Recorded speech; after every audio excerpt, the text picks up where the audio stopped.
روزہ خدا کی طرف سے بندوں کے لیے تحفہ ہے، اور آپ کو پتا ہوگا کہ جو چیز کوئی تحفے میں دی جاتی ہے تو اس کا اپنا ہی ایک مقام ہوتا ہے، ایک عہدہ ہوتا ہے۔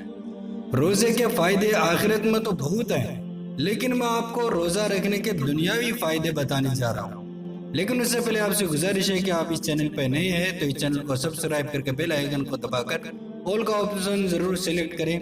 تاکہ آگے کوئی بھی ویڈیو ہم ڈالیں تو اس کا نوٹیفیکیشن آپ کو مل جائے۔ تو چلیے شروع کرتے ہیں۔ روزہ رکھنے کے فائدے کے بارے میں جاننے کے لیے دنیا میں کئی سائنسدانوں نے کئی ایکسپیریمنٹ کیے۔ اس میں سے جو ایکسپیریمنٹ نکلے، ریزلٹ نکلے، تو ریزلٹ دیکھ کر دنیا کے سائنسوں نے بھی بلا شک کہا کہ اسلام میں کوئی بھی کام صرف آخرت کے لیے نہیں، دنیا کے لیے بھی فائدہ مند ہے۔ آپ کو میں ایک ریسرچر کے بارے میں بتاتا چلوں کہ ایک سائنسداں جو کہ سائیکولوجی اسپیشلسٹ ہیں اور بہت بڑے ڈاکٹر ہیں، اور انہیں نوبل پرائز سے بھی نوازا گیا ہے۔ تو انہوں نے ریسرچ کیا، اور جب ریسرچ کیا تو اس میں پایا کہ جو کوئی روزہ رکھتا ہے تو اس کو کینسر کی بیماری ہونے کا خطرہ بہت حد تک کم ہو جاتا ہے، کیونکہ جب روزہ رکھا جاتا ہے تو کم سے کم 9 سے 11 گھنٹے تک انسان کچھ بھی کھاتا پیتا نہیں ہے،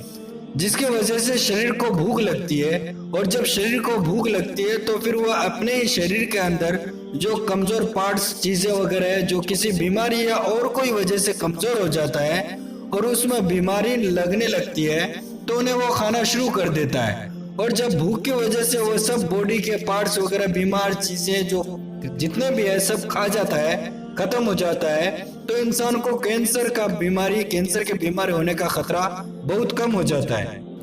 آگے انہوں نے کہا کہ کینسر سے بچنے کے لیے ہمیں کم سے کم 8 سے 10 گھنٹے بھوکے رہنا ضروری ہے، اور کم سے کم 20 سے 25 دن تک لگاتار ایسا کرنا ہے، تو ہمیں کینسر کا خطرہ نہیں رہے گا۔ تو اس ریسرچ سے ہمیں پتا چلا کہ اسلام میں روزہ رکھنے کا حکم صرف ایسے ہی نہیں دیا گیا ہے، اس کا دنیاوی فائدہ بھی ہے۔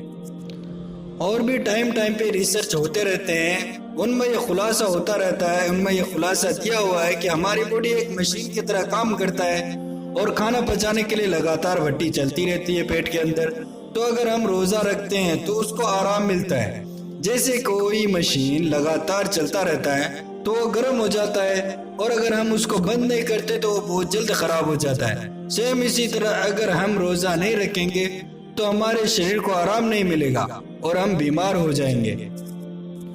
روزہ رکھنے سے ہمارے شریر کو آرام ملتا ہے اور پیٹ صاف ہوتا ہے، اور جتنے بھی جراثیم ہمارے پیٹ میں ہوتا ہے وہ سب نشٹ ہو جاتا ہے، اور جس کی وجہ سے ہمارے شریر کو ایک نئی طاقت ملتی ہے۔ رمضان کے مہینے کو آپ یوں سمجھ لو کہ رمضان کا مہینہ ہمیں تمام بیماریوں سے بچانے کے لیے آتا ہے۔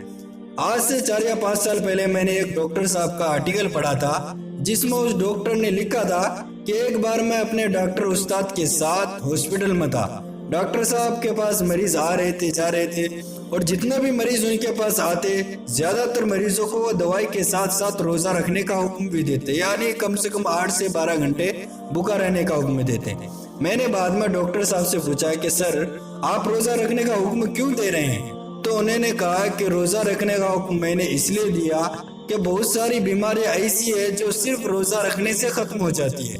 اس لیے میں نے مریضوں کو روزہ رکھنے کا حکم دیا۔ اس دن مجھے سمجھ میں آیا کہ روزے کی اہمیت کیا ہے۔ تو آپ لوگوں کو اس آرٹیکل سے کیا پتا چلا؟ پتا چلا کہ روزہ رکھنے سے ہم کمزور نہیں ہوتے بلکہ ہم اور بھی مضبوط ہوتے ہیں۔ تو آج سے بہانے بازی بند، اور آج سے ہی اگر آپ روزہ نہیں رکھتے تو شروع کریں، اور پھر دیکھیے کہ روزہ رکھنے سے کتنا سکون ملتا ہے، کتنی انرجی ملتی ہے۔ آج کے لیے دوستوں بس اتنا ہی۔ امید کرتا ہوں آپ کو یہ جانکاری اچھی لگی تو دوستوں کو شیئر ضرور کریں، اور اس چینل پہ نئے ہیں تو چینل کو سبسکرائب کر کے بیل آئیکن کو دبا کر آل کا آپشن ضرور سلیکٹ کریں، تاکہ آگے کوئی بھی ویڈیو ہم ڈالیں تو اس کا نوٹیفیکیشن آپ کو مل جائے۔ ملتے ہیں اگلے ویڈیو میں، تب تک کے لیے